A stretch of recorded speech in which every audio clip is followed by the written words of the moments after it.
A major medicine recall was recently undertaken by the US FDA, as well as 22 other countries across the planet. This recall involved a drug called valsartan. Now, valsartan is a medication used for blood pressure and heart treatments. And what has happened is that during the manufacturing process of this over in China, it's been contaminated with a cancer-causing substance that's called N-nitrosodimethylamine, NDMA for short. This chemical is a known cancer-causing agent. Even our own FDA, with as dysfunctional as they are, has said this is a probable human carcinogen. Excuse me, the EPA called it a probable human carcinogen. This is a very real problem. Thousands of people in the United States alone are taking this medication. And this, unfortunately, is a voluntary recall, meaning if you want to go turn in your contaminated medicine, you can. If you don't, okay. It's not mandatory. What gets even worse is the fact that our FDA here, when responding to this valsartan story and recall and the fact that it contained a cancer-causing agent that also, by the way, can destroy your liver, other countries, 22 other countries, had already taken action on it. Here is a quick excerpt from a CNN article talking about this. The FDA action came after 22 other countries issued recalls involving 2,300 valsartan batches sent to Germany, Norway, Finland, Sweden, Hungary, the Netherlands, Austria, Ireland, Bulgaria, Italy, Spain, Portugal, Belgium, France, Poland, Croatia, Lithuania, Greece, Canada, Bosnia and Herzegovina, Bahrain, and Malta. Now, the U.S. recall has left some patients who take valsartan-containing drugs scratching their heads over what to do about treatment regimens. Because that's the other problem. We know they contain this cancer-causing agent, the valsartan.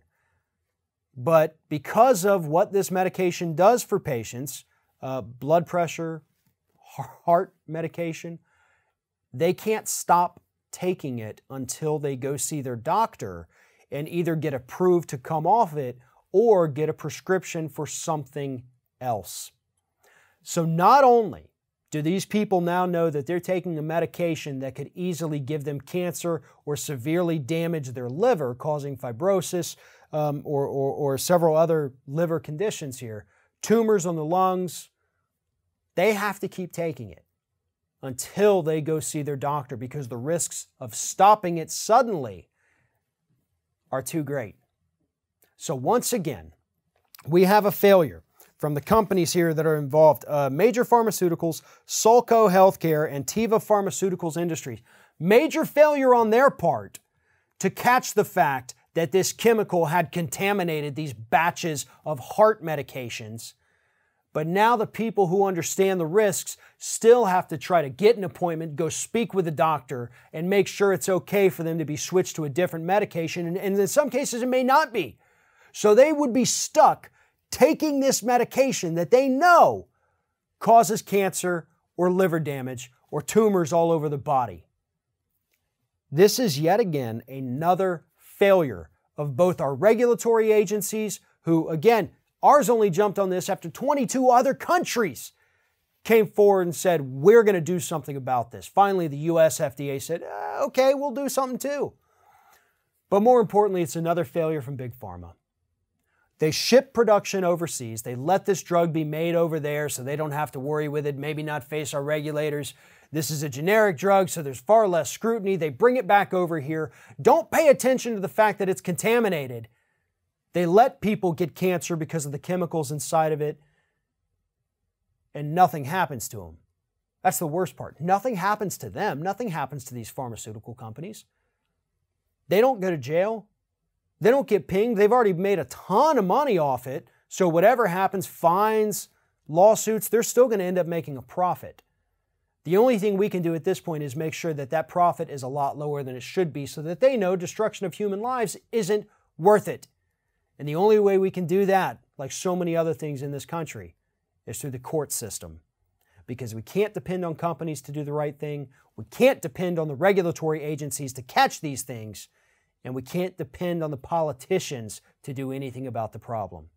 The only group left still fighting for these patients, fighting for the injured people, are the trial lawyers.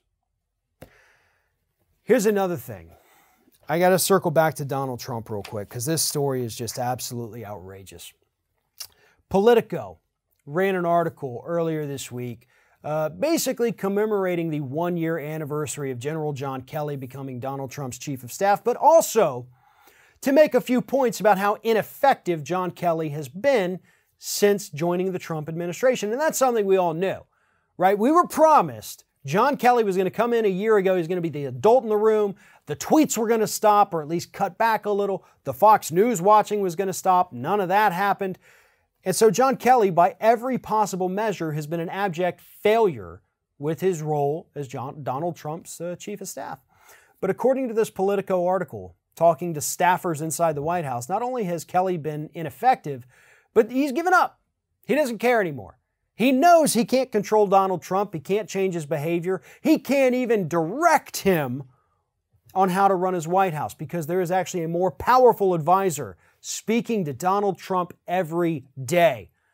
And they're the ones calling the shot. That advisor happens to be Fox News. And I'm not saying that in hyperbole. I'm saying that is what the staffers at the White House are telling us because Donald Trump in the evening speaks to Sean Hannity on the telephone, and Hannity directs what Trump should say or do about any specific issue. And then in the morning, again, according to White House staffers, Trump watches Fox and Friends.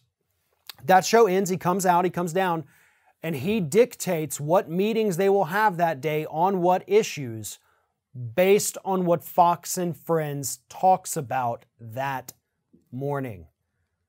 Fox News is officially dictating the agenda for the President of the United States and therefore for the entire country of the United States. Fox News is calling the shots.